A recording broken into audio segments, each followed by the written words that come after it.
She's unmuting right now. Okay, thank you. Translate that. It's 6:30 on Tuesday, December 27th. So I'm going to call to order the Culver Town Council meeting. Roll call, please. William Clevenger, Present. Bill Giffen, Here, Bill Ham, Here. Sally Ricciardi, Here. Rich West. Present. all stand for the pledge. Yeah. Somebody to the flag of the United States of America and to the republic for which it stands, one nation, under God, indivisible, with liberty and justice for all.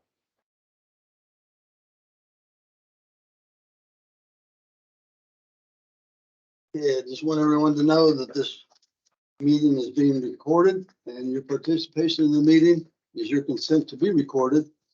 And it will show up as rebroadcast of the recorded meeting on the town's YouTube channel. So at this time, everyone online and everyone in the room, please mute your phones or turn them off. First thing on the agenda is third reading. Ordinance 2022-009, 2023 salary ordinance. That's December 13th. There was, sir? Oh, excuse me. I move that we approve the December 13th. Yeah, I'm looking ahead. Very Second. good. The approval for the minutes of December 13th. Been moved by Rich, seconded by Sally. All those in favor say aye. Aye. Opposed, same sign, motion carries. Now we'll get to the third reading of ordinance 2022-009, the 2023 salary ordinance. Any discussion? Move that we And approve. then none, is there a motion?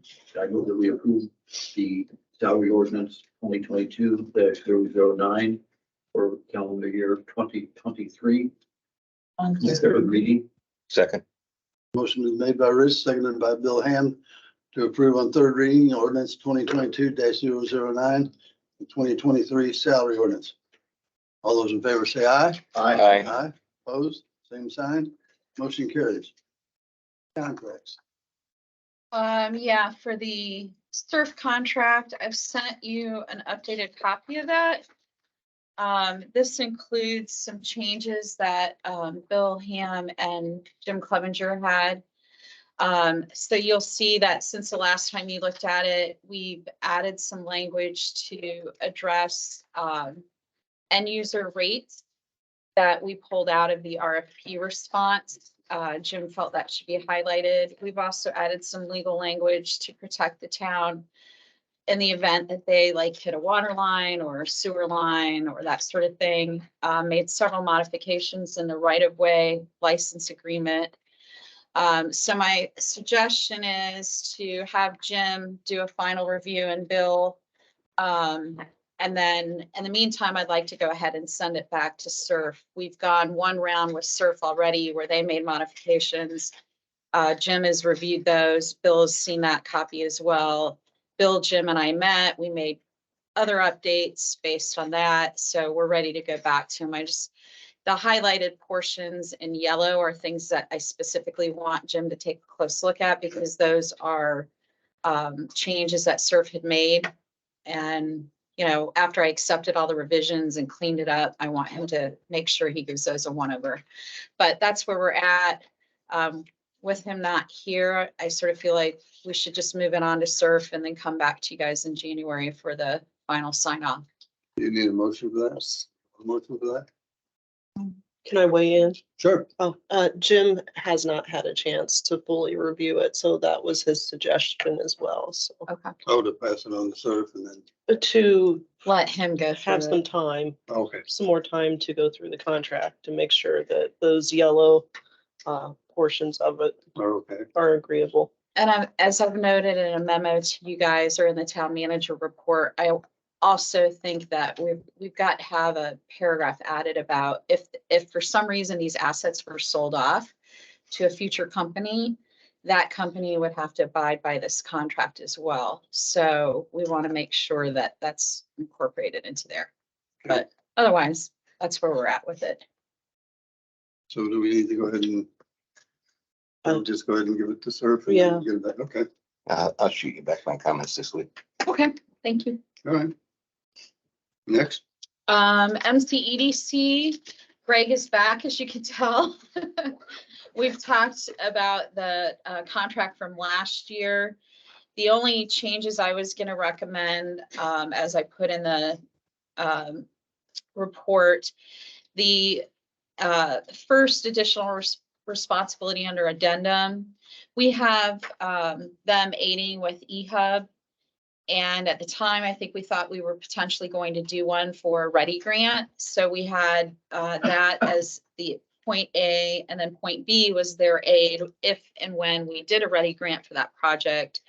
So I think what we just need to slightly modify that in the event that we pursue that or some other grant going toward that project. We still have that regional cities money available for that. So I just want to tweak it slightly. And then the other points are things that MCEDC has been doing and or would do in the event we pursue it.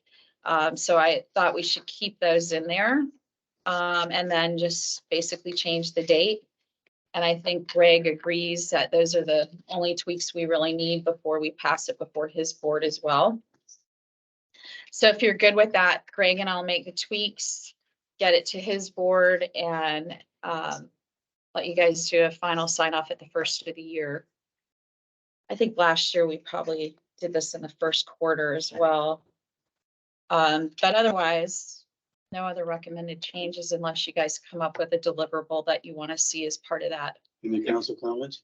The other reason we sometimes waited until at least later January is because this is co-signed by CRC, I suspect, and since there's a new board appointed in January, it would make more sense to do it after your appointment is effective. Yeah, I was gonna say, Last we year. just did this one with council last year. Okay. Yeah. Okay. Yeah, we didn't do a separate agreement with CRC. I think at the time CRC offered to Laura, if they wanted to come up with deliverables, but it never panned out into anything. I thought there was an addendum to the contract, but Several years ago. yeah, that didn't carry over. Okay. And this one was to rectify that issue. Never mind. Any other council questions? And we'll move on. The visitor center one, I've sent you a copy of that. We did quite a bit of work on this one last year. And so having gone through it, I recommend we change the date and continue on with the same agreement. There's several services that they are performing under section 1. And I asked Tracy, as chair of the board, if she had any changes she wanted to make or recommend, and she, at this time, she does not. We can also put that one on the January agenda if you'd like, but I think they're on their end, they're good with it. Questions? Is there a motion to accept it? So moved. Second. Second. Motion made and seconded to accept the agreement for the visitor center. Any discussion? All those in favor say aye. Aye. Aye. Opposed, same sign. Motion carries. Okay, that's it on the contract. Thank you. We're on the resolution 2022, guys. 006, this is simply a resolution that's a cleanup for me. It transfers, the State Board of Accounts doesn't allow us to have negative balances within any fund categories. And so this just moves money around so that everything is in the black, so. There's a motion. Do you have a number? It's 006. I mean, do we need a number? You don't want me to say XXXX? Oh, is it? 006. Pardon? It's Looks like 08. 08? 0008? Is there a motion to pass resolution 20-22-008, transferring funds within departments and funds and making sure they all lined up in the black. So moved. Is there a second? I second. Motion made and seconded to approve resolution 2022-0088, transferring funds within departments and funds. All those in favor say aye. Aye. Opposed, same sign. Nepotism certification. I just wanted to, this was something that the state also requires. Everyone signed and returned both the annual certification of elected officials to the executive of the town of Culver on compliance with municipal nepotism policy involving direct line supervision, and there are none. And then also certificate of elected official to the executive of the town of Culver on compliance with municipal contracting policy. And there are no contracts with any family members. So everybody signed and certified. I just wanted to have that on the agenda and show in the minutes that they were all turned in. You. Next is blue zones. I'd ask this be put on the agenda this evening. As you all know, our last meeting, at the tail end of the meeting, the question of blue zones and the town funding of it was, came up under council issues. But I thought that it was probably more appropriate that it be put on the agenda for and to consider that project. I think that we've been talking about blue zones at both the county and the town level for over a year. On our March 22nd meeting this year, Laura Wald and Ginny made a presentation and a proposal. That proposal was for funding the blue zone initiatives for $75,000 over a 3-year term. That motion was approved by 4 of the council members, with Mr. Governor being the exception. We continue to hear about blue zones and the initiatives, and then to have it brought up without any advance notice. And at the last minute, I did not think was to be doing business. So I've asked that be put on the agenda today, and I would ask that if there was to the public, I think we've gotten a couple of letters or memos that we to enter into the record. I'd ask if there are members present or online, the constituents present or online, would like to address the council on the issue. Sounds good. We can start with the online people first. Is there anyone online that wants to discuss blue zones for or against? Yes, this is Sue McInturf, and I guess I would like an explanation of why there was a change in the vote and why the council members who voted against it find it not necessary to fund something that would help our community through healthier living. Okay. Anybody want to answer? No. Yes, Bill Ham.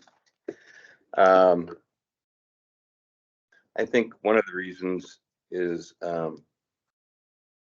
I've really examined the analysis quite a bit on blue zones since earlier in the year, and I see some potential issues with the analysis itself. One is data accuracy, not having birth records for a number of the subjects of the different cities, not knowing exactly when they were born. And the other thing is that there were some people that would say that their birth date was earlier than it was, so they could start getting social support from the government. In example, in Greece. And I'm not sure if people will follow if the government starts telling them what to eat and drink and whether to smoke or not and so forth. So it may have worked in these other places, but I'm not sure here. The other thing is I wanted to put some money toward salaries mid-year. and repurpose the information that way, or the money that way. That's about it. Bill? The only thing I think that needs some clarification to the public, I know I've had a ton of calls on this, but because it was passed during council issues,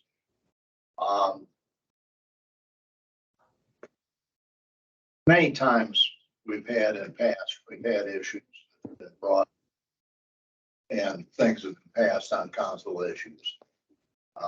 This was not something that was the first time that's happened. So I think that, people need to understand that there are times that during council issues that something will come up to require a motion, and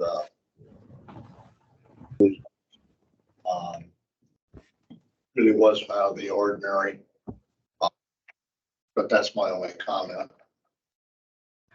Thanks, Bill. Well, since I was the one that brought it up, this Bill Giffens, I was looking into blue zones after it first came up back 9 months ago, and it just looked like a real government overreach to cram down people's throats. How you're going to live and exist. And we all go to the doctor. We all get our blood pressure done. We all get told, don't drink to excess. So it's personal choice. And all this $6 million that was going to be in that grant was to go for, as I found out, to set up a bureaucracy and with no deliverables. And it was going to be over a 3-year period of time. And over that 3-year period of time, like I said, no deliverables back to the public. And, at the end of 3 years, it was going to be turned back to the cities and towns and just hand it to them and say, here, you deal with it. So, like I said, I take it as government overreach. And like Bill Ham said, I don't like the government telling me what I can and can't do, with health issues. That's my answer. Anyone else online? Or Sue, you want to ask another question? Well, yeah, I guess my concern is that, there's a lot of things the government tells us we can and cannot do for our benefit, like, stopping at stop signs and wearing seat belts, et cetera. So, I don't want the government in my personal business. On the other hand, if there are studies and information that we could think and information we can glean from other states, other countries on how to improve our health and wellness, which will save us in all the costs for medical and for obviously, just having a better life.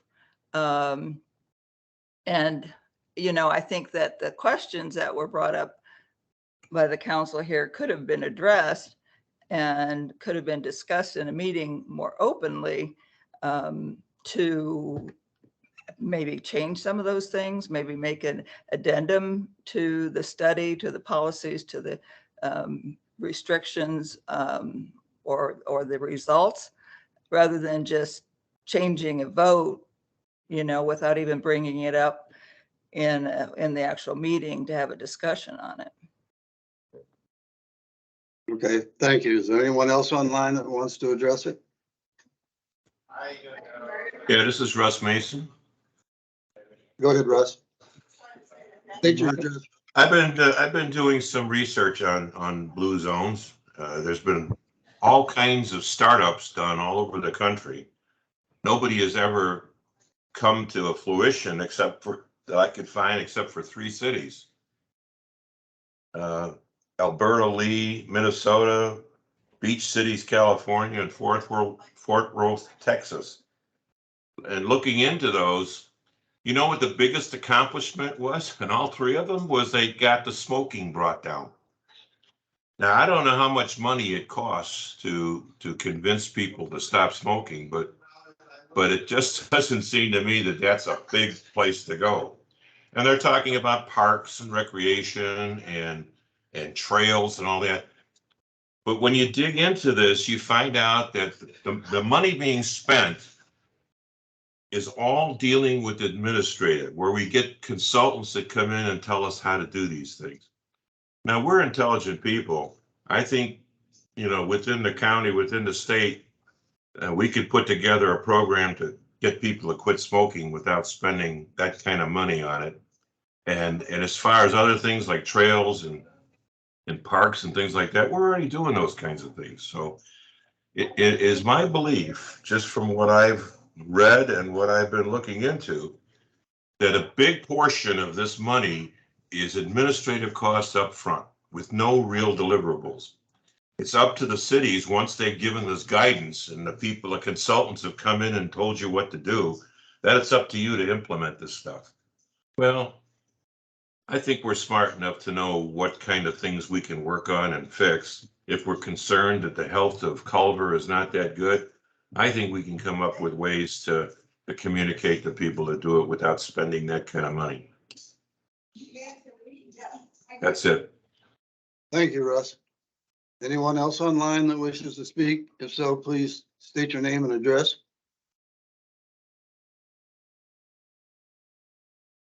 Hearing no one, is there anyone in the room that would like to address blue zones?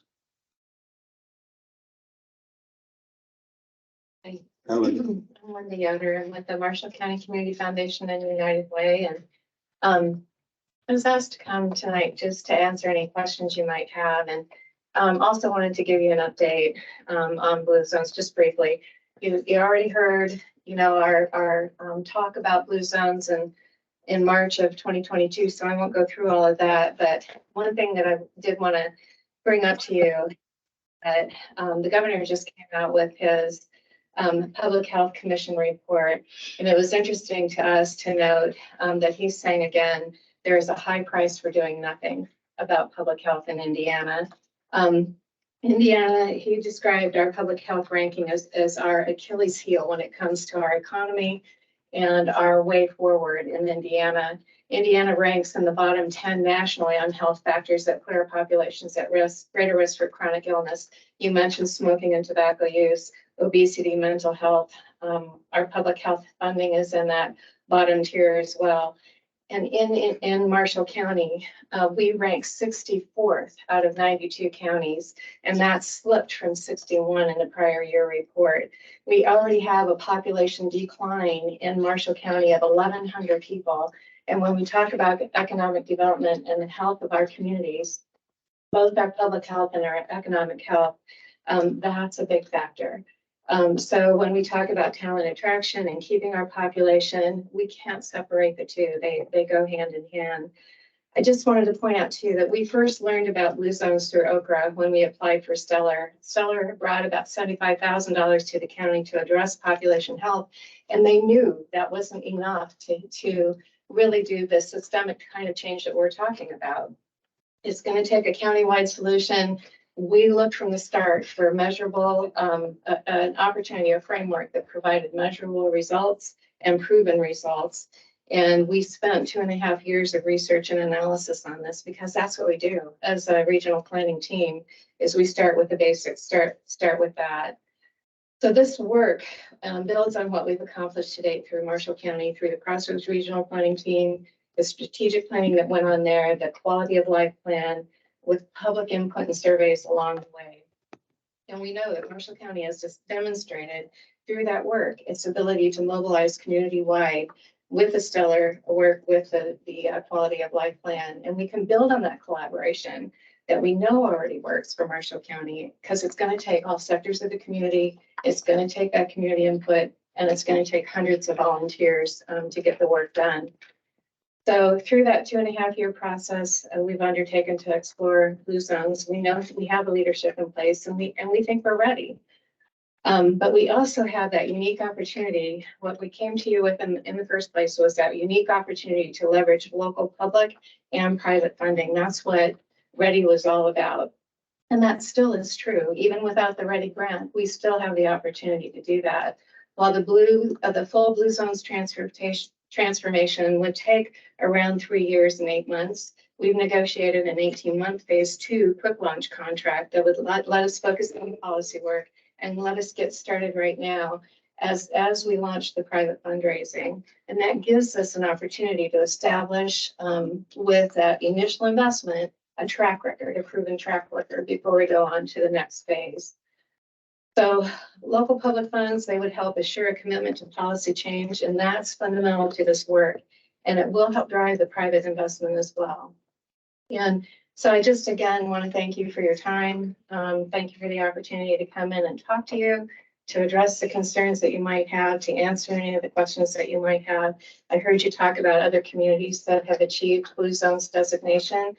There are a number of them. 71 have pursued it so far, and quite a few of those have reached the Blue Zones designation. But the fact is, at the end of that first contract, they all have the opportunity to decide whether they're going to continue with an additional contract, and whether that's a modified version where they just bring in the professionals as they need it, or whether it's like another, like a stage 2 or next level of Blue Zones.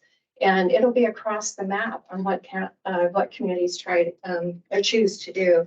And the same would be true with Marshall County. There are some communities where they've taken what they've learned with Blue Zones, they've rebranded it with their own brand, like in Iowa. And they've continued on with the work that they used what they learned with the Blue Zones framework as the basis for that initiative. So it can look very different from one community to the next on what happens after they achieve Blue Zones designation. Linda, can you address more directly the administrative load up front? Yeah. And can you tell us here in Marshall County what that entails as far as administrative? Right. So it is very different from a capital expenditure project. And I think that's one thing that I recognize as we talk to communities across the county. So it is very much program oriented. So there are higher administrative costs with it. And what the administrative costs, the first phase of this would hire an executive director who would lead the charge across the county.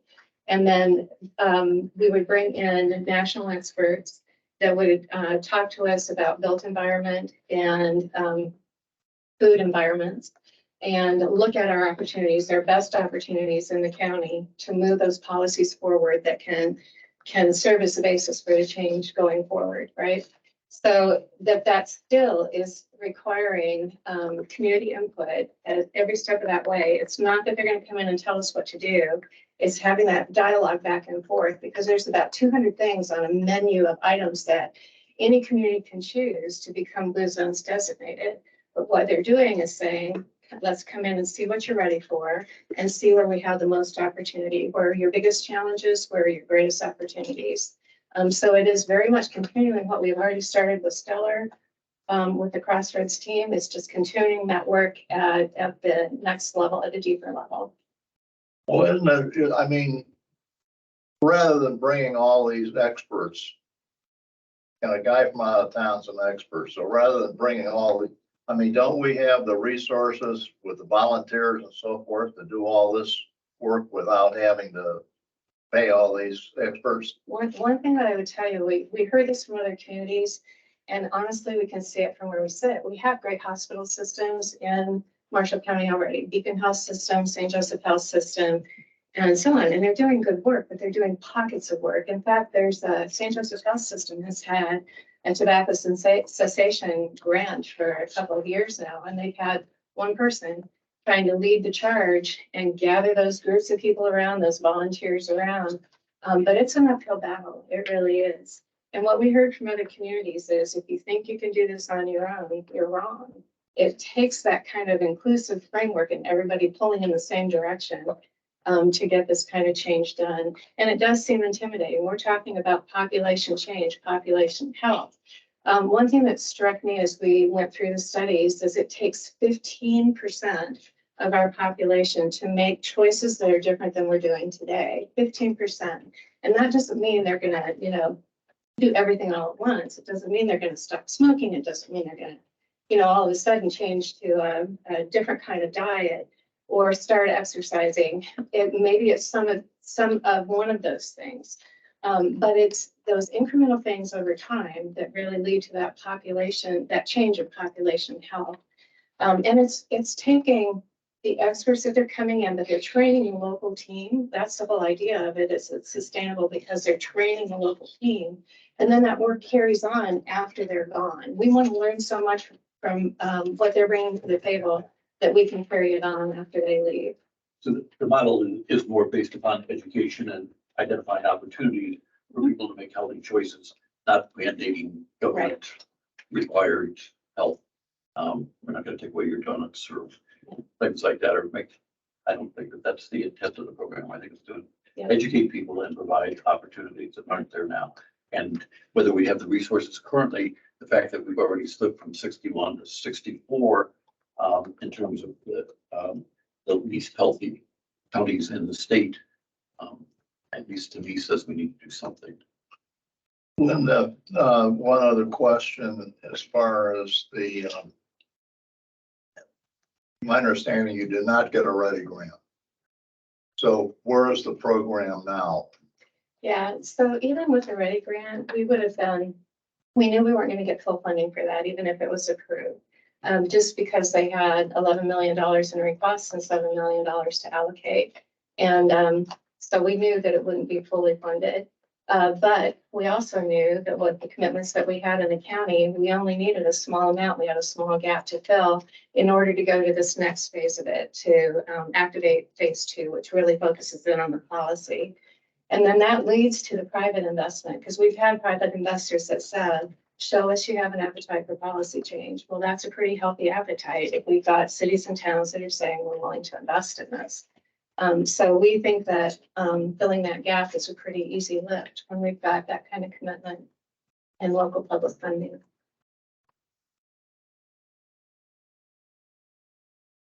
Any other good questions for Linda? The only one I have is, I haven't seen much proof of results yet. All I hear about is Albert Lee, and then you said there's 70 others. I hear nothing. I can send those to you because we've got documentation from other communities that have proven results with it. And I'll have to tell you, you couldn't have found a more skeptical group that started with the analysis on this, because we were asking the very same questions that we hear you asking tonight. We started with those. Yeah, show us the results, because we want to know that if we're going to commit to this, that we're going to have something to show in the end. And there's some at-risk fees that are involved in this too. If we don't meet the measurables, if we don't get to those benchmarks that are set, then we don't pay the full amount. There's I believe it's a 15% at-risk fees that are not paid out if we're not reaching our goals with it. So we're, as a committee, the Health and Wellness Committee Crossroads team, we've done a lot of research with it, addressed a lot of those concerns along the way. So yeah, I'd be happy to share that. One of the interesting artifacts of the sample that they touted across the various countries is Okinawa, and then Sardinia, and then in Greece, there's an island there, and then also Costa Rica. And then the last one is that out by San Bernardino, which has the Latter-day Saints in the town, or heavy dose of them. But I think a lot of those are based on where they're located. They're all on the sea, except for California. And so they eat a lot of fish. Okinawa isn't the oldest prefecture as far as longevity in Japan. So I was wondering, why did they choose that? Because it actually, Nagoya is the oldest, has the oldest, largest number of centurions. Or however you say that word. So my background is probability and statistics and education. So I look at everything in detail, and I haven't seen a whole lot of detail that I could get into other than what I just mentioned. Sure. And Japan is a different animal, and the culture and everything, and so are the other two. That they have a lot of culture with families.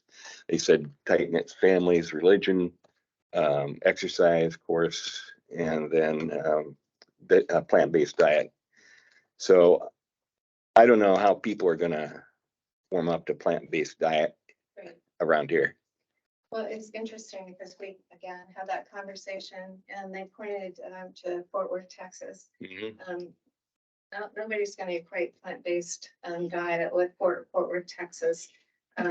Steaks are pretty big out there. Yep. And so, again, it's about making choices. And when we talk about, it's a lean toward plant-based. It's not, they're not saying, you have to do this in order to achieve results, right? Right. Yeah.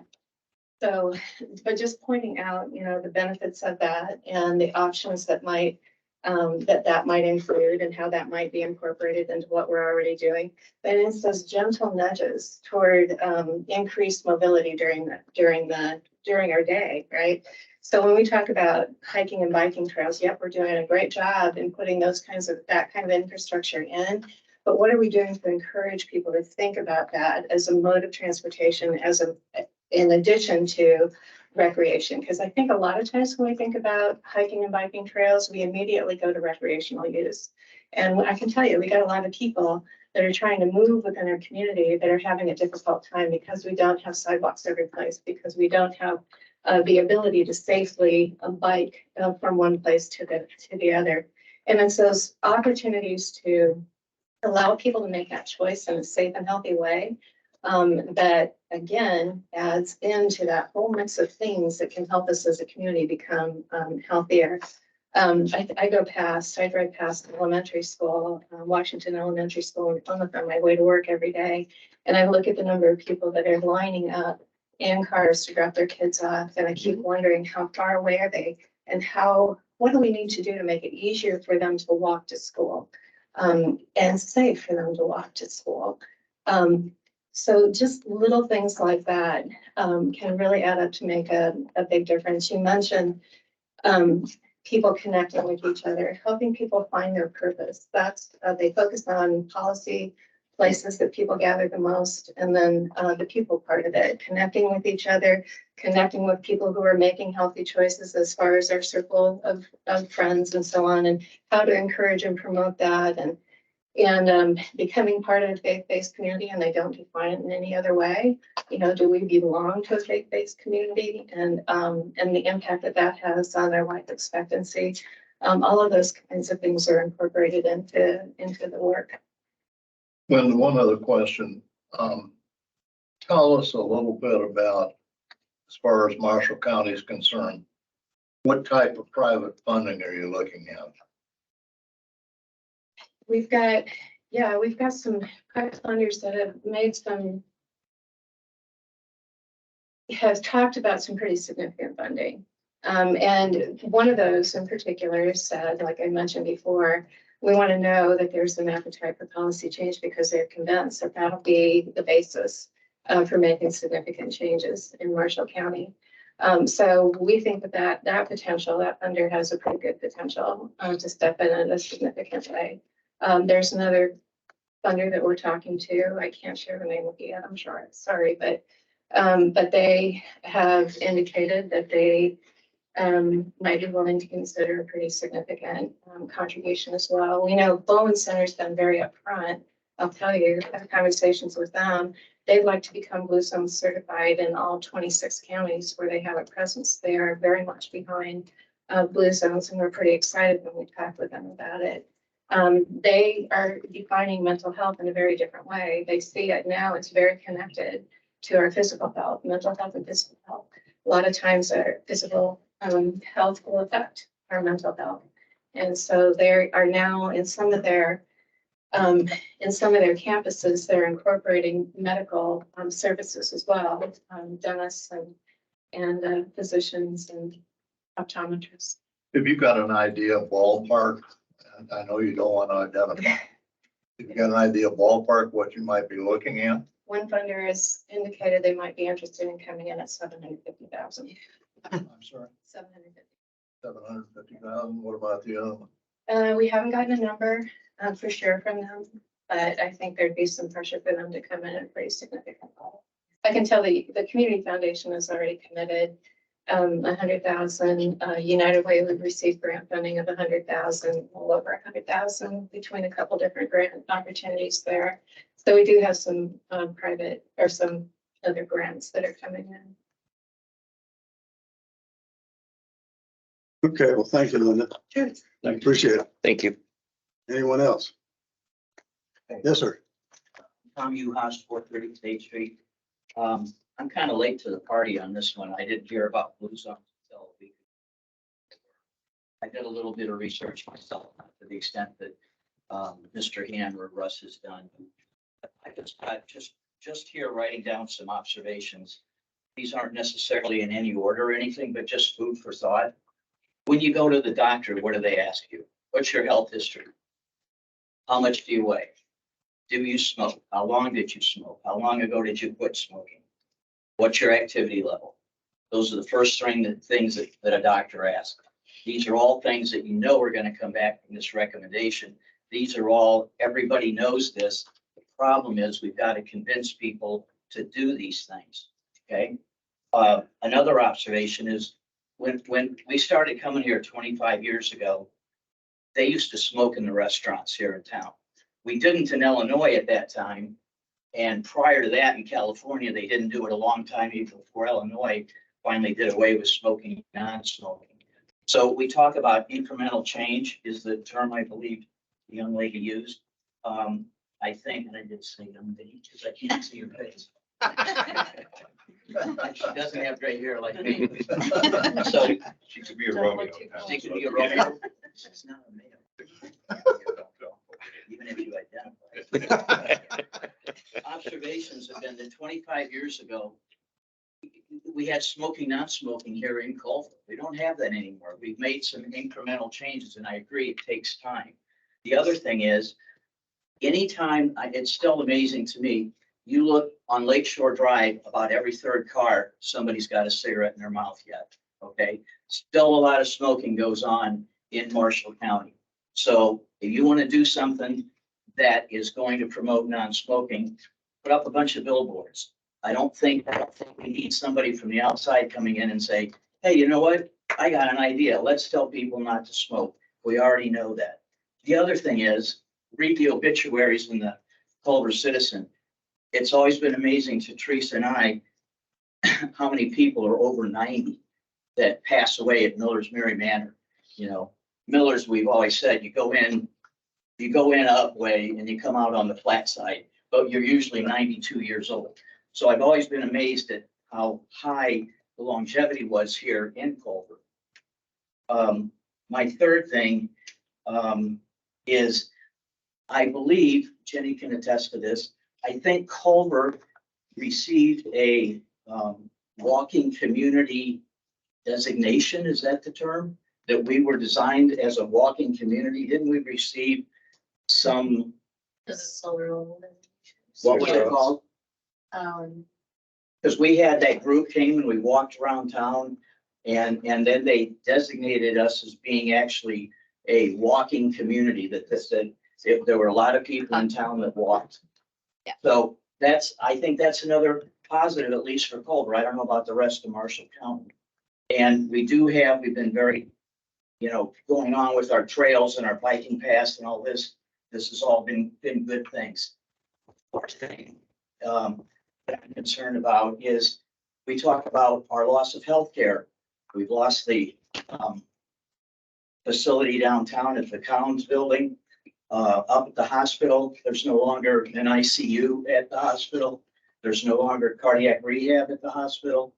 I think we need to address those types of things here locally, at least. The fifth thing I'd say, my thing since I got my new gift 4 months ago, my goal is my 10,000 steps a day, and my records, I've hit 22,000 a couple of times. So that's another thing that you could promote. Let's do a 10,000 step a day challenge or goal. You buy a Fitbit, it's easy to track it. So those are just some observations that I got that I just kind of wrote down here. And again, I don't know that I'm on or for or against this. It's just, I'm kind of like Bill Gibbons and Russ that I hate to see somebody spend all this money and have them come out with recommendations that we already know, and or have somebody tell me that I can't have a 16-ounce Coke like they've had in New York. So I've said my piece. Thank you. Thanks a lot, Tom. Thank you. Anyone else in the room? I guess Marty? I'll speak up. Marty Osterbon, 504 East Washington. Kurt Culver. I've been a volunteer around here for about 5 years, and I currently serve on the CRC. I'm on the Marshall County Crossroads team, where I serve as vice president of the executive committee there. I'm formerly of the Marshall County Economic Development Commission board. And I belabor all that because, as my wife will tell you, I don't often know what I'm talking about. But in this case, I do know a little bit because of the exposure to the economic development. And in fact, my name is on the Readi application for Blue Zones. So I got involved in Blue Zones a couple of years ago. I've been studying it for a couple of years, and I find this discussion to be terrific. It's an incredibly thoughtful discussion that we're having here tonight, and I really appreciate it. And it's pretty clear to me that there is a need for more information based on some of the comments I've heard. There certainly is some misunderstandings about what Blue Zones is, and that's up to us, right, to solve. Bill and I have talked about statistics and statistical bend before, and I've seen the stats, for Blue Zones. I went into this as I don't like consultants. I don't like consultants. I think I overpaid them for decades in my business career. So I went in fairly skeptical, and I've seen the stats and I've seen the process, and I'm a believer, obviously, right? So the one thought though that I'd like to share that hasn't been discussed is that that we've been talking about it as a health idea, and I view it as a growth idea. Blue Zones is about improving health, but there's a reason why you do it. You do it to improve the economic viability of the community. That's why you do it. And so to me, this is really a question of pro-growth, bad growth. And there's people that kind of like things the way they are, and I respect their opinion very much. But for me, I see the empty storefronts in town, and I see waits in line at businesses where they can't hire people because they aren't there. Right? And the conclusion I draw is we need more people to live full-time here. Right? And what are we doing in order to accomplish that? Blue Zones is a way to help us do that, because people want to live in healthy communities. They live where people are out and healthy, and where the schools are high quality. Then you think they want to live on the beach, near an ocean and stuff like that. And that's kind of nice too. But as Greg will tell you, the old model of giving a tax decrease to attract a business, and that attracts people to go to work in the business, that's gone. Now you bring the people, and the businesses follow the people. So you got to figure out, what are we going to do to attract the people? And no one wants to live in a bottom third county, in a bottom quartile state from a health perspective. Nobody says that's what I want to do. Right? And that's what we are. And so Blue Zones will help us change that needle. And you can argue about, government intervention and stuff like that. But the best example I can give you of what Blue Zones would have done had it not already happened here, which is, a lot of good things are happening here with trails and stuff like that. But you go to the gas station on the corner in the morning, and you see all the people going to the factory for work.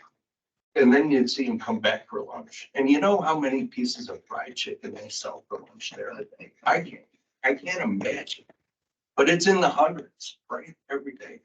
And because that's what's available. They get this much time to come, right? To turn around and go back to work. And it's there and it's cheap. And that's what they have. But you know what they also have there? They have salads available, and they have fresh food again. And that's not often the case in convenience stores. And Blue Zones helps identify policies that will encourage local businesses to have those options available. So when those employees come, they can actually maybe have a chance of eating something healthy and having a longer work life, right? Less chronic illness. So it's not, coming into your kitchen and telling you what you're making for dinner. It's making these choices available and making them easier. Making it easier to walk to work, making it easier to eat healthy. And these consultants come in and help us identify where those policy changes will have the most effect. And they know this stuff. And yeah, individually, maybe some of us know that, but we're all kind of busy. And we need people to come in and help us organize and sort and study and then tell us, hey, this is, where your biggest bang for the buck is. And we'll train you how to do it. And then they go away. Or we pay them to keep doing it for us, but I don't think we're good. That's what I got to say. Thank you. Thanks, Marty. Thank you. Anyone else? Kevin? Kevin Berger, 8886 State Road 17, Plymouth. I just wanted to say that I'm on the Community Foundation board, and the Community Foundation decided to support this. There was a lot of discussion like you're having tonight about, how this was going to work. A couple of the things that haven't been talked about is the collaborative effort that's involved in Blue Zone. So we were kind of looking at it as, look what Culver did with Stellar when they brought everybody together. Look what the county was able to do when they brought everybody together. This is another program that's a collaborative effort. We're more than the sum of our parts when we do these kind of things. We get together and make these things happen. And it wasn't just one person at a time out there. I go to most of the Plymouth Council meetings, and Plymouth has had these same discussions. And it basically came down to, yes, we have people that know all these things and could do these things, but for years they haven't. So without it being organized, it's not happening. It's like several other people said, it's not rocket science what needs to be done, but somehow it needs to be that kick to make it happen. And if it becomes a collaborative effort towards that, maybe we got a shot at it. I'd say. Thanks a lot, Kevin. Thank you. Anyone else? I got to pile on just for a quick second because I forgot to say something that was really important. Blue Zones has not worked in a lot of places. It has worked. And the difference is execution. And the reason why it is an attractive idea here is because of the Crossroads. Crossroads team has proven it can execute, and it can execute on a scale like this. And the Blue Zones people were excited when they saw we had that infrastructure in place. And we're kind of excited because we've got all these volunteers who are pretty passionate about this, and we're pretty confident can pull this thing off. I know you do. I know you do. Grant? Grant Monroe, 618 Academy Road in 306 East Washington. I'm curious, all of you are represented to reflect the community and represent us, yet you haven't had the meeting last time without any input. When there had been input before. I mean, how was that reflective of community input and what everyone wants? That was you, correct? Right, I'm gonna say it because I brought it up in, and it With no wasn't, discussion, not on the agenda. it was not on the agenda. Anyone I brought it up in council issues, which I had the right to do, but, it was my decision to do it and I stand by it. So that's my answer. I mean, it was kind of, I don't want to say it was last minute, it's been ongoing. It was sneaky. But I knew Sneaky. Ready grants were coming down the pike, and I knew that they, probably wasn't gonna happen. But we've got some budget shortfalls in our budget, and we're scrambling to find money. And so every little bit helps. And one of the things we need to do is take care of our people. And we weren't able to do some things this past, or future budget, I should say, like for our police department to get them to some levels that they should be at so that they won't be leaving us. People all over the county in the police forces are leaving to go to, either out of Plymouth to go to Bremen, out of Plymouth, or the sheriff's department to go to South Bend. And, we're just so far under the pay grade table, we've got to take care of our people, or we're not gonna have that many in the police department again. We've suffered through that in the past. We just don't need to do it anymore. We couldn't do anything this year more than we did. We need to, so there's 25,000 that we'll be able to do something with in mid-year to get these fellas up to a more commensurate level. How can anyone trust the decision of this council though now? If you're just gonna start resending stuff when you change your mind.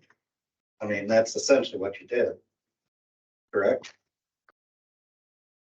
I've been a negative person about blue zones probably for the last 6 months when I started reading into it with, no deliverables.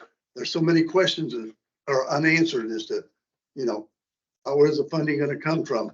Bill, why didn't you bring that up at budget time? Why didn't you We- bring that before the council? Nobody even brought Yeah. budget blue zones up at budget time.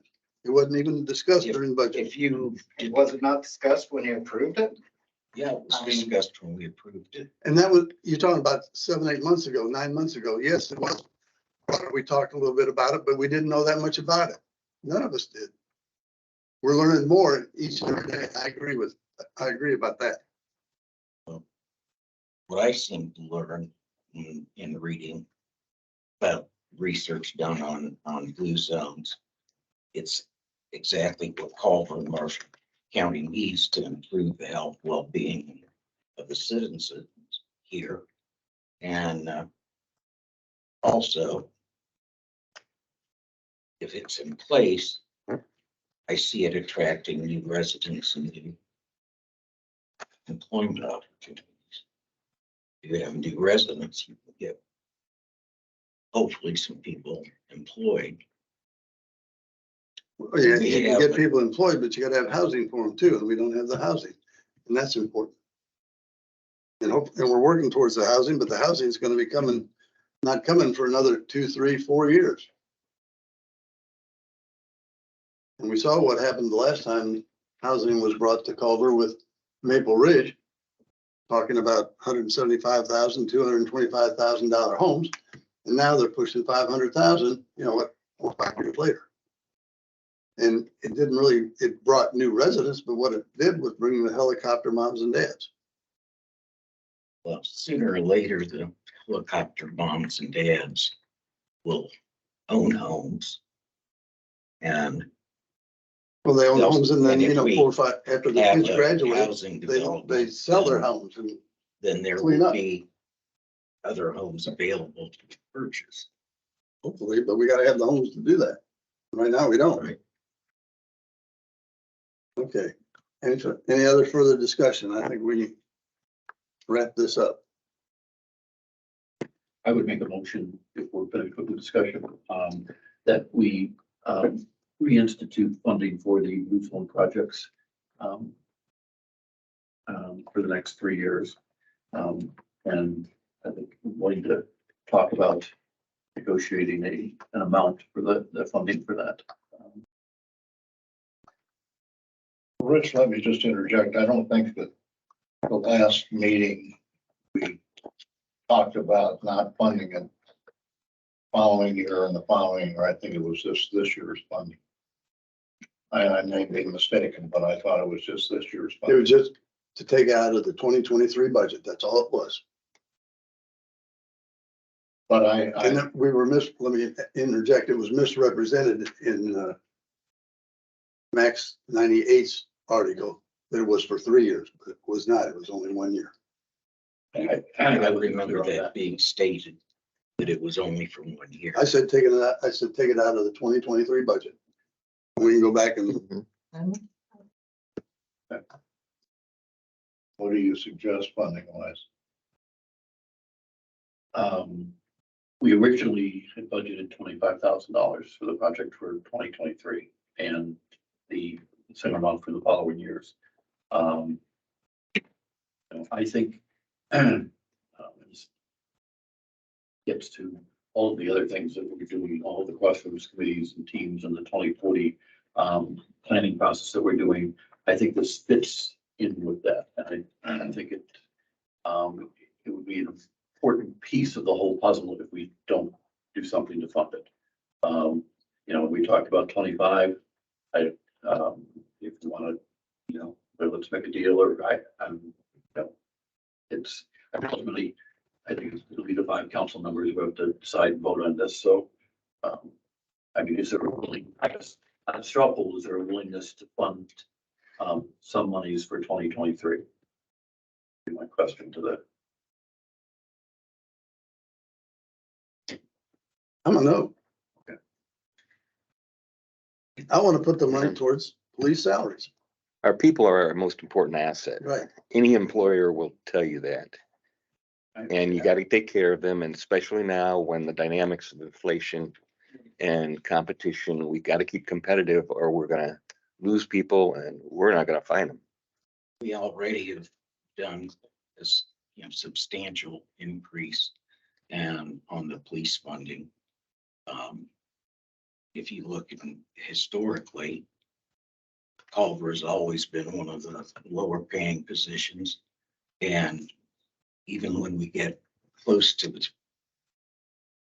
middle, everybody else raises theirs. But I don't know that we can ever compete for the wages that a city is going to pay. We talked about packages too. We talked about taking on cars, we talked about some other things.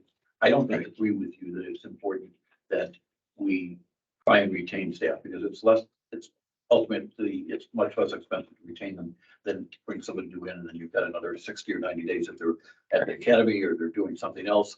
I completely agree with that. I'm not saying that is not a priority, but I think that this is another type of benefit for those same people, those same employees. So.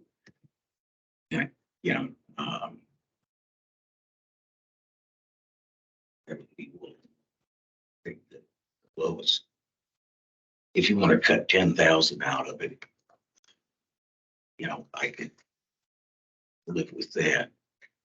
My question is, can you? I can't. Bill? I can go along with that. Okay, I guess I would make a motion that for the 2023 budget, we fund the Blue Zone initiative for $15,000. Second. Motion been made and second to fund blue zones for 2023 for, what did you say, 10,000 or 15? 15,000. Any discussion? Bill? No, Bill, any discussion? Anybody else? Sally, Rich, if you got anything you want to discuss? I think it's an important incentive. It's an initiative. Rather than see it go by the wayside, I think we need to do our share contributing to it. Because I think ultimately it will help Culver as much as it helps Marshall County, Bourbon, But when we don't, Argus, and all the other cities. but some of the cities and towns, I guess it was the towns, didn't even enter into the blue zones discussion. And I'm just, when we don't know what it's going to entail, that's why I'm against it. I just want to know what the output is. And I haven't heard anything yet other than, oh, well, we're going to help them live healthier. Well, I don't know how we're going to do that. Like Marty said, you're going to bring in all these experts, and he said, I hate experts and I hate paying the money. I think we also found. With a but. But I know, You gotta finish my thought there, Bill. Huh? To be fair. yeah, but no, but you did say it. Some of these, I think, some of these dollars are to fund somebody to run. It's either yes or no. I think we have tapped ourselves out on volunteers. And we have a ton of volunteers. We found the visitor center, we found other organizations. The only way these things really take shape in initiative if it's somebody's job to do it. All of us, we believe that, smoking is probably not healthy for you, that we should have, better eating and lifestyles, and Marty will start walking by your house in the morning, as long as you shovel the drive and get the ice off. I think that, I think we know that unless there's somebody who takes responsibility for this on a day-to-day basis, these things don't get done. It's unless it's somebody's full-time job, and that's. Okay, a motion has been made and seconded to fund the blue zones for 2023 for 15,000. Motion made and seconded. Roll call, please. Let's have a in-person vote. Mr. Githens, Pardon? Mr. Githens. No. Nay. Mr. Clevenger, Yes. Mr. Ham, Okay, Ms. Ricciardi, Yes. Mr. West. 3-2. The other way. Moving on. Town manager report. Under building commissioner, I think last time I updated you, we were looking at potentially hiring. Karen and I have talked, we're gonna meet with Ty Adley in the morning. To potentially hand this up to the county. So we are looking at getting a cost and how that might work from Ty. I've had one conversation with Ty in the past. We'd like to firm up some of that and get a proposal to you for the next meeting. How would that work, Jim? Basically, they would handle all of the permitting as they do now, but they would also be the ones prepping our boards.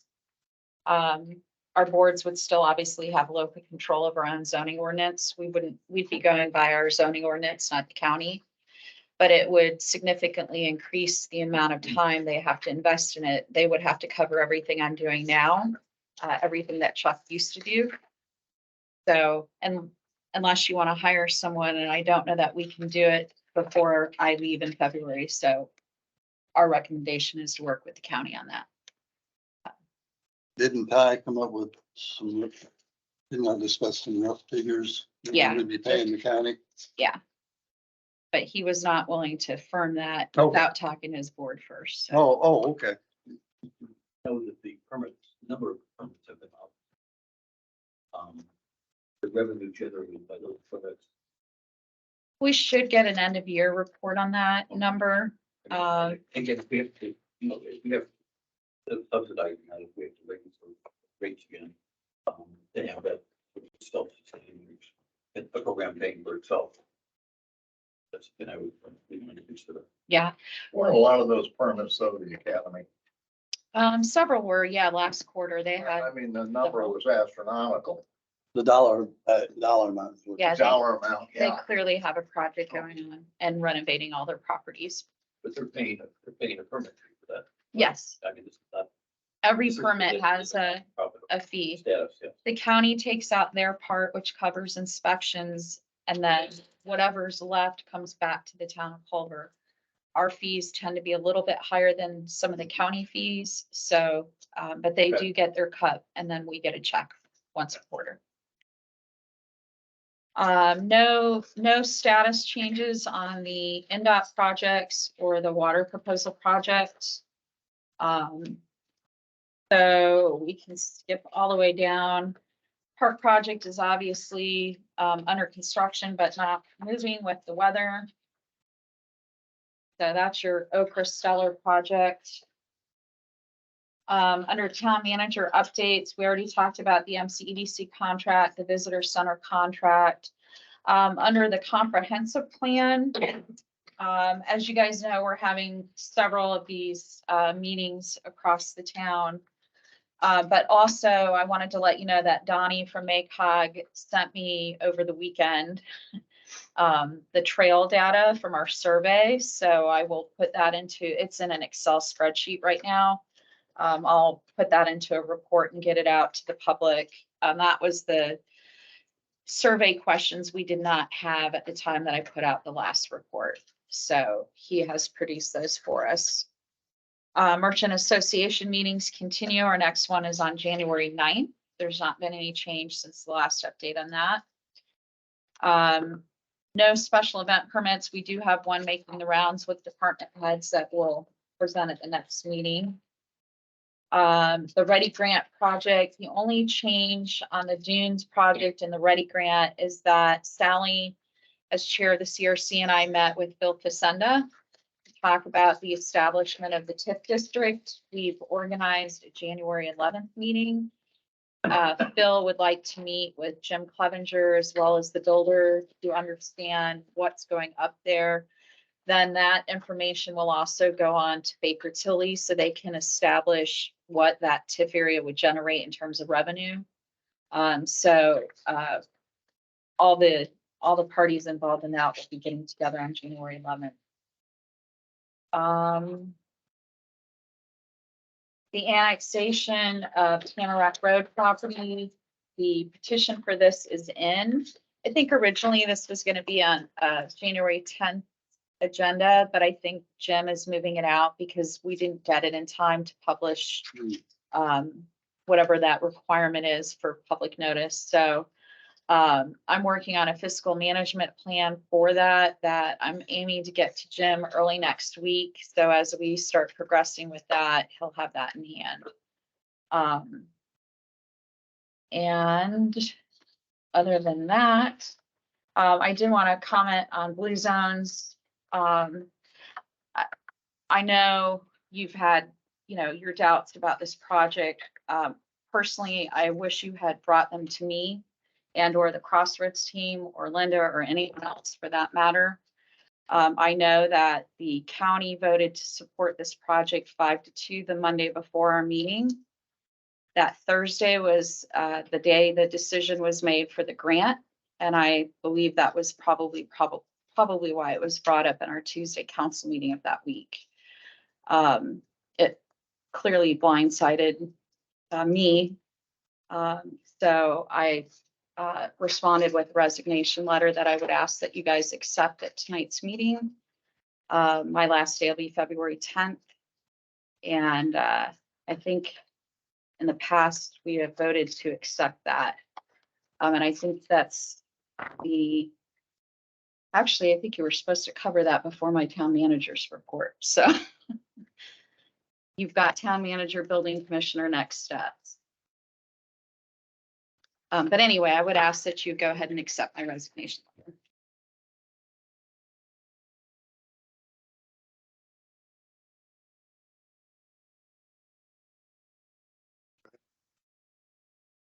Awesome.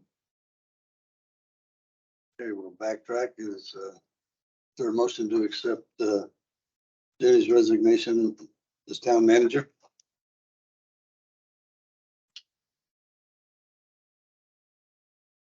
So move. Is there a second?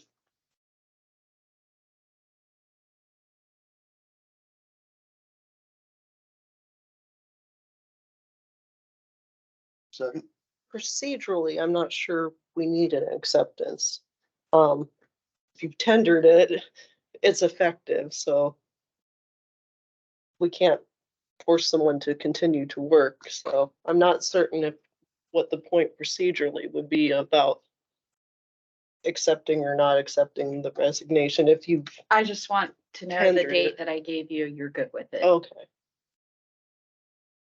That is case on. So I'll go ahead and say, is there a motion to accept Jenny's resignation, town manager, as of February the 10th, 2023? Is that cleared up? You're saying we don't need a motion. if she says she's done that day, So we She's- just accept her. she's done. If one of you would propose that it's a different termination date, then that would be the reason that you needed an executive session. Oh, okay. Yeah, All right. Well, then we don't need to. do okay, anything. okay. Thanks, So- Jill. Thank you. Yeah. Thank you.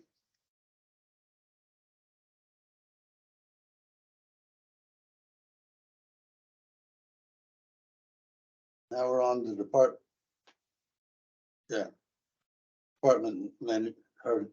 head reports.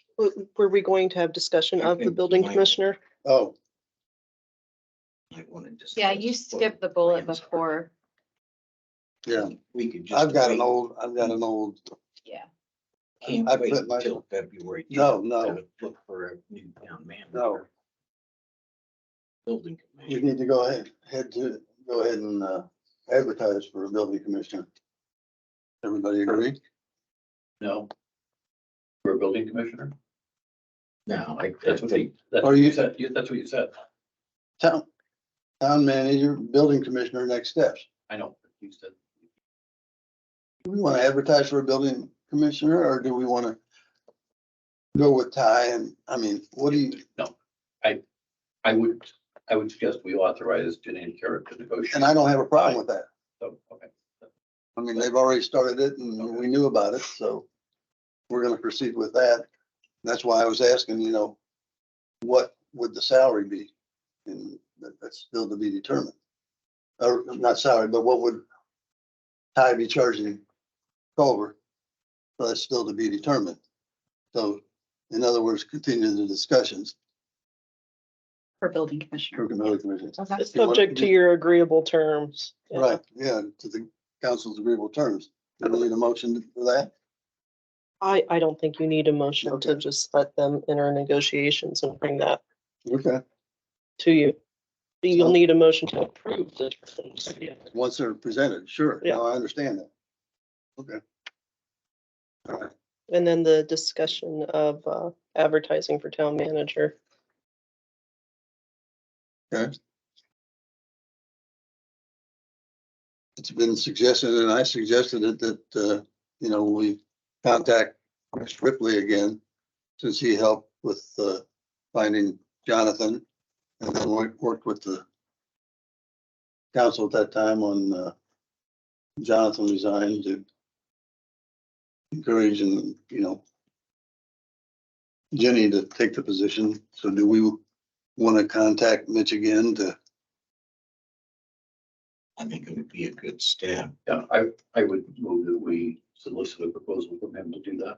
because I think he was very reasonable the last two times he did it. I believe it was in the neighborhood of, Karen can correct me, I think it was around $3,000. So motion been made and seconded to contact Mitch Ripley and have discussions about town manager search. Motion been made and seconded. Aye. Made by Rich, seconded by Sally. All those in favor say aye. Aye. Opposed, same sign. Motion carries. I'll get you his contact information so you can contact. I've got Mitch's phone number. Thank you. Okay. Department head reports. Jeff, are you on for EMS? I don't think Jeff's on. I think you've got Terry and Bob. Terry, are you on? Yeah, I am. I just want to report to everybody that the cold snap was very hard on our community. As people have known, we lost some of our major building sprinkler systems froze, housing froze. Those things kind of fall back on us a little bit because we can't protect the people that are in them until they get back up. I just want everybody to know that this was just a taste. It hasn't been this cold for probably 3 years. And the damage that I seen done in that 2 days was in the tens of thousands of dollars of damage due to that cold. So if there's anything you can do to help those people or those organizations, to remind them, to get them to where the shut off of the water is, where the, turn the heat up instead of down when it's cold, minor things like that when it's bitter.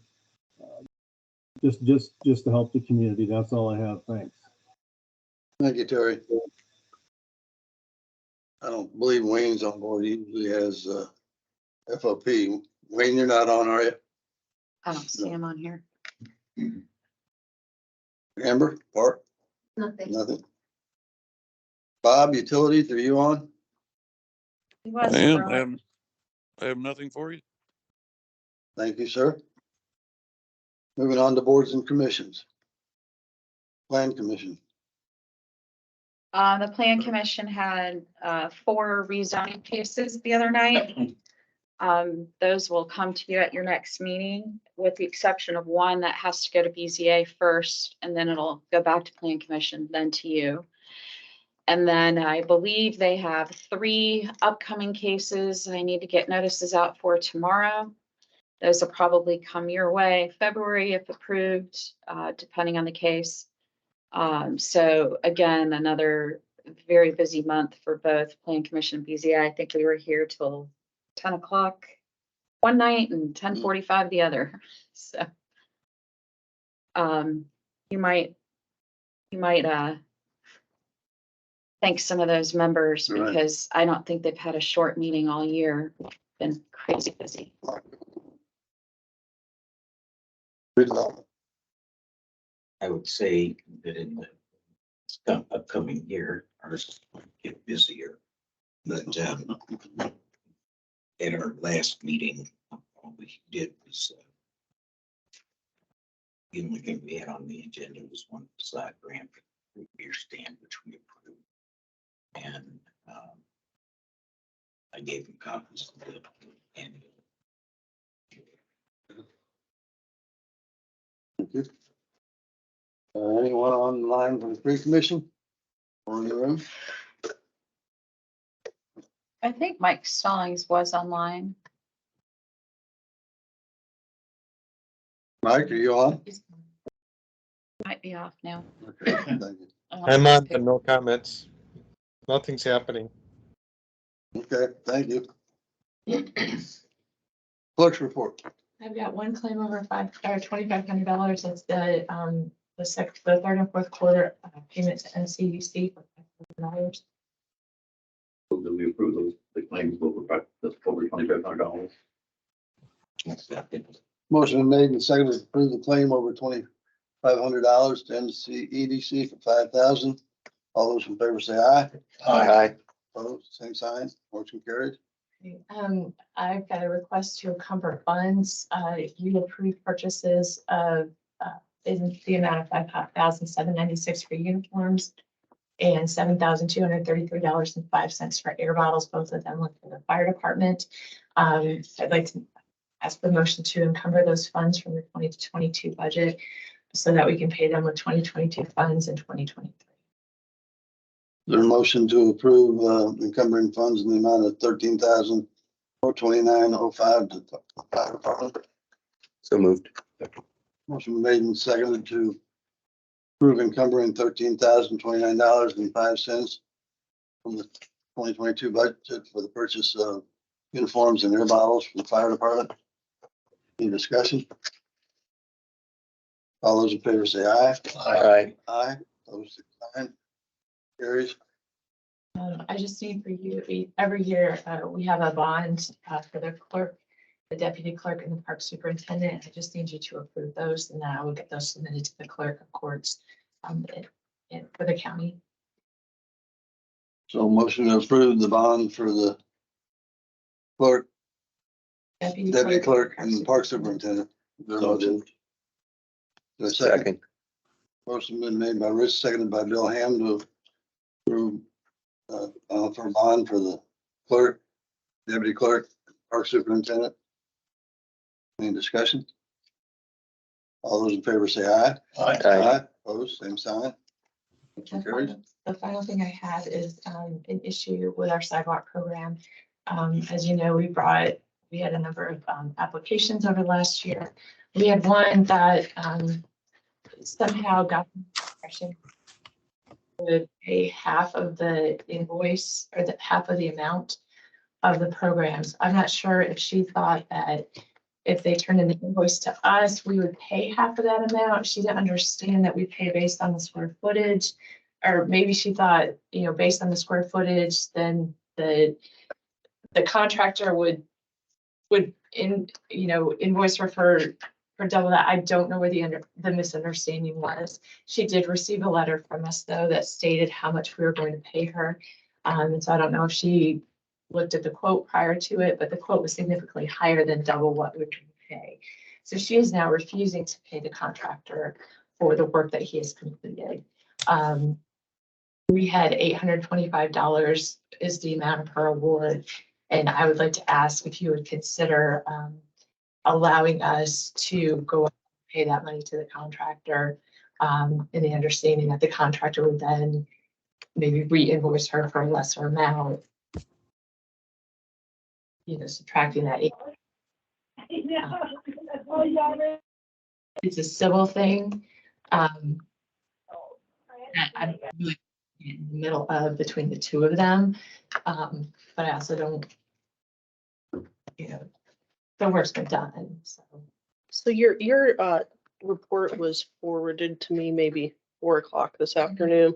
I caught a snippet of this in here, and the thing that Yeah. concerns me, which I haven't been able to look at, is actually how is the ordinance written?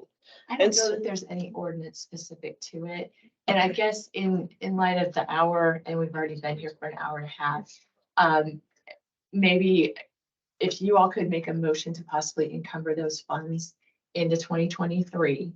And then we can come back and discuss this after maybe I get some questions answered, because I'm probably not going to be able to answer questions at this time. I'm just curious So- as to, from my perspective, what the ordinance resolution, or even what the piece of papers say. I can, yeah. My concern would be is we don't have a homeowner here and we don't have a Right. builder here in person making the request. And that's fine. Yeah. I think I left it open-ended in my report as well. So if that's something that we could possibly encumber those funds, if after the first of the year, you decide you want to do something. If not, if you don't decide, that's within your purview. But I just wanted to bring this to you because it is an issue. $825. Yes. Cover $825 from the 2022 sidewalk program. To carry toward next year to potentially pay an invoice for following the ordinance.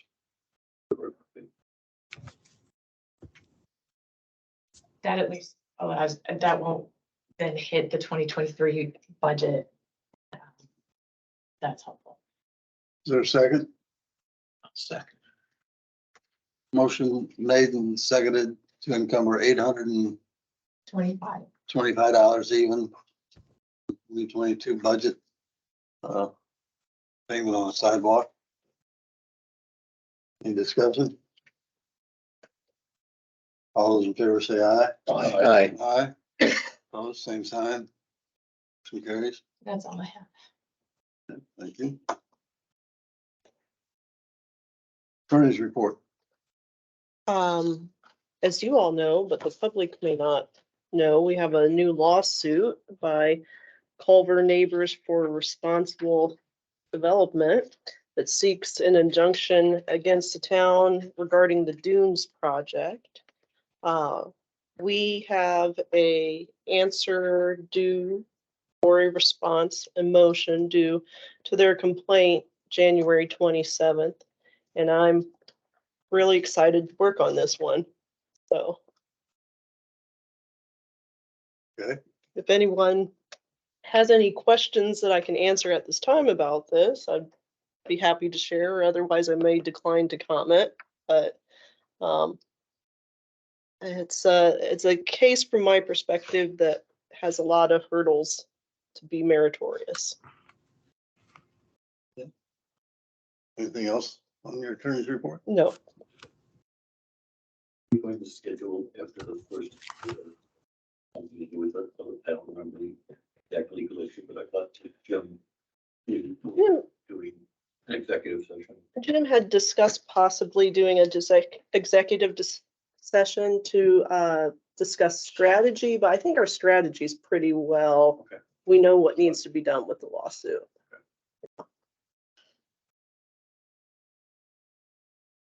And that is, Steve Snyder then responding separately. Yes, he is representing a separate group of individuals, about 3 entities he's picked up. I can't tell you which one he is, but Yeah. the 3 he's representing, but he's working with us and on the same page as to the merits of this suit.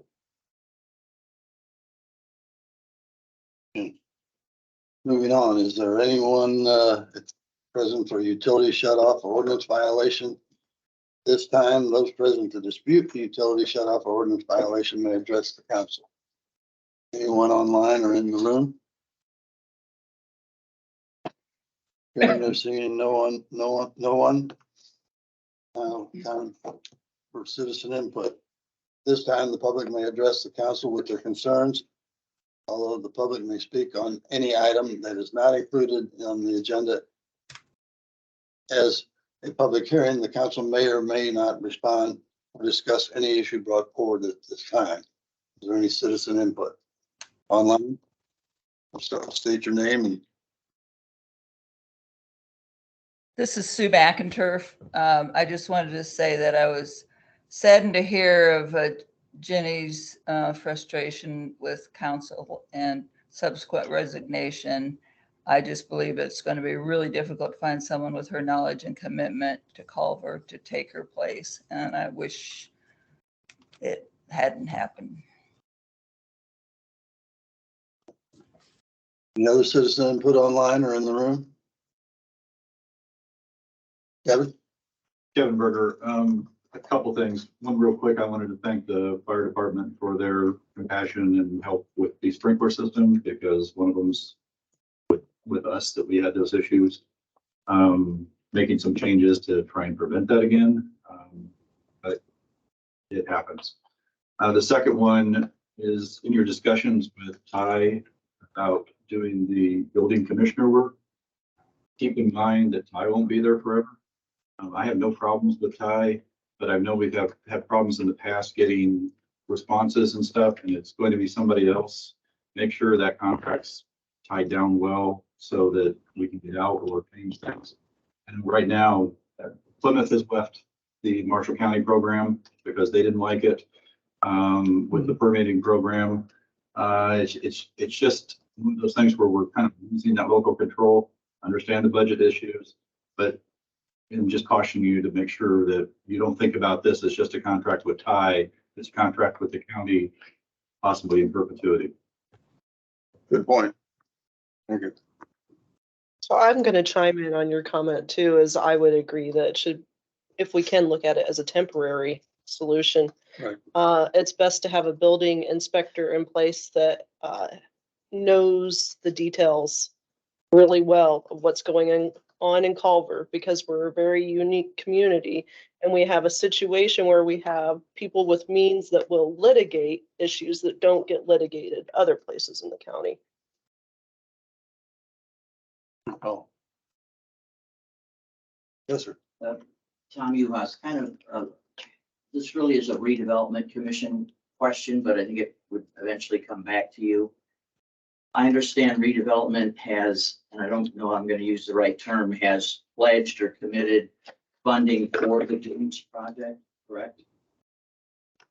And it was a substantial amount of money, correct? Was it 600 or 900,000? Yeah. Or 1 point, what is it? It's a 1.3, dollar for dollar match on the 1.3, Ready yeah. grant. Okay, so how is that going to be paid out? Will a bond be secured for that?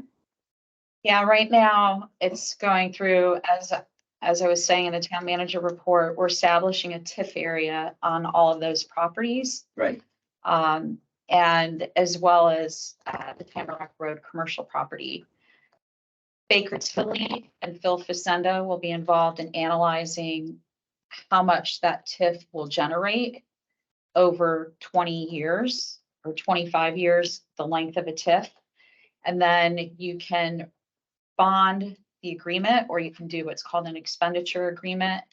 Pretty similar. A bond has front load costs, whereas expenditure agreement may not necessarily have that.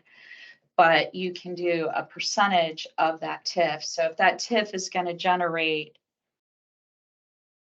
$1 million a year, for example, for that 25 years, and you want to use 5 million of it, you would do that percentage over however many years. And you work through the financing of that, that can provide your match dollars. It doesn't have to be in their CRC account today.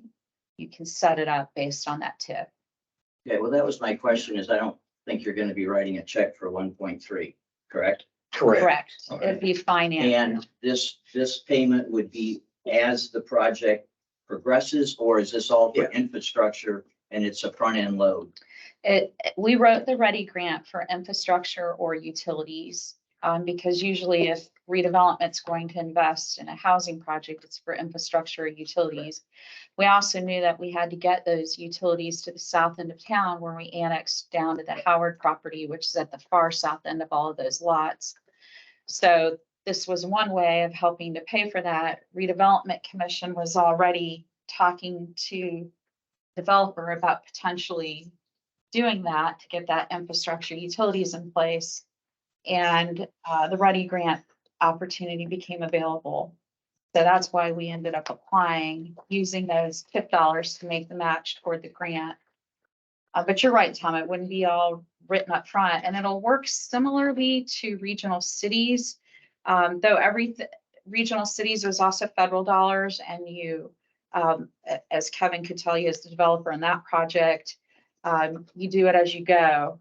But those federal dollars have to be allocated specifically for certain things. You can't necessarily spend federal dollars on just anything, kind of like an Oprah grant. And then your local dollars also get budgeted. So you have your master budget. This Readi dollars goes to here. Your match dollars go to here. The private investment goes here. Ours will be allocated toward utilities infrastructure. So because it's utilities and infrastructure, will this be done throughout the entire project, even if the project's being done in phases, say over a period of 4 to 5 years? Would the entire project be infrastructure? The plan is that the builder would like to get the utilities infrastructure in phase 1 and 78 of the units in phase 1, and then phase 2 would be the rest of the build out. So yes, it's less expensive to do utilities infrastructure all at once versus phasing that. So it's a 2-phase project? Mm-hmm. Thank you. Any other citizen input?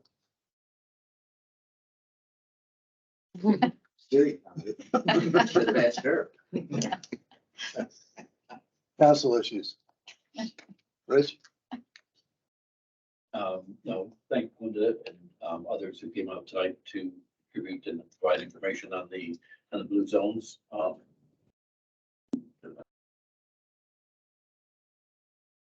Bill? I have nothing, thank you. Tyler? I would like to thank everybody for their input. And wish that it had been done sooner. But I understand why.